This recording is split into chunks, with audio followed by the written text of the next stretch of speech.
ఒక కొడుకు తన తండ్రితో ఇలా అడుగుతున్నాడు, నాన్న ఈ నెల తాతయ్య మన ఇంటికి రాలేదేంటి? అప్పుడు తల్లి ఎటకారంగా, మీ నాన్న వెళ్ళి తాతయ్యని ఇక్కడికి తీసుకురాకపోయినా మీ పెద్దనాన్న వచ్చి ఇక్కడ దింపి వెళ్తాడు లేరా అని ఎటకారంగా అంటుంది. అనుకున్నట్లుగానే ఫోన్ రింగ్ అయింది. అప్పుడు తల్లి ఇలా అనింది, నేను చెప్పాను కదా మీ అన్నయ్య అయి ఉంటాడు, ఫోన్ ఎత్తండి, మీ నాన్నను తీసుకెళ్ళమని చెప్పడానికే ఫోన్ చేసి ఉంటాడు.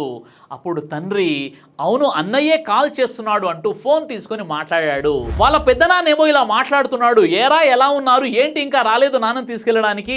నాన్న పొద్దున్న నుంచి కలవరిస్తున్నాడు మీ ఇంటికి రావడానికి, చిన్న కొడుకు రాలేదని చాలా కలవరిస్తున్నాడు, త్వరగా వచ్చి తీసుకెళ్ళంటున్నాడు.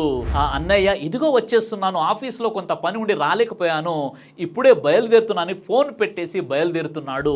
అంతలో ఇదంతా గమనిస్తున్న తన కొడుకు తన తండ్రితో ఇలా అంటాడు, నాన్న నాకొక డౌట్ తీరుస్తావా? అప్పుడు తండ్రి, ఇప్పుడేం డౌట్ రా, ముందు వెళ్ళి మీ తాతయ్యని తీసుకురావాలి, ఆ తర్వాత నీ డౌట్ తీరుస్తాను అని అంటాడు.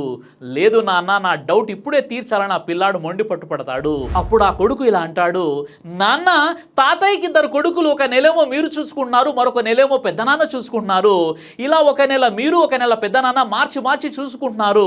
మరి నాకున్న డౌట్ ఏంటంటే, ఒక నెలేమో నేను చూసుకుంటాను, మరొక నెల మీరు ఎక్కడికి వెళ్తారు, నీకున్నది ఒకే ఒక కొడుకు కదా. ఆ మాటలకి తండ్రి ఉలిక్కి పడ్డాడు ఒక్కసారిగా. అందుకే కన్నా వారిని పంచుకోకూడదు, ఎందుకంటే వారు మనకి ప్రేమను పంచారు. ఈ కథలో చాలా పెద్ద గుణపాఠం ఉంది. చాలా మంది కొడుకులు తమ తల్లిదండ్రులు భారంగా భావించి పంచుకుంటుంటారు.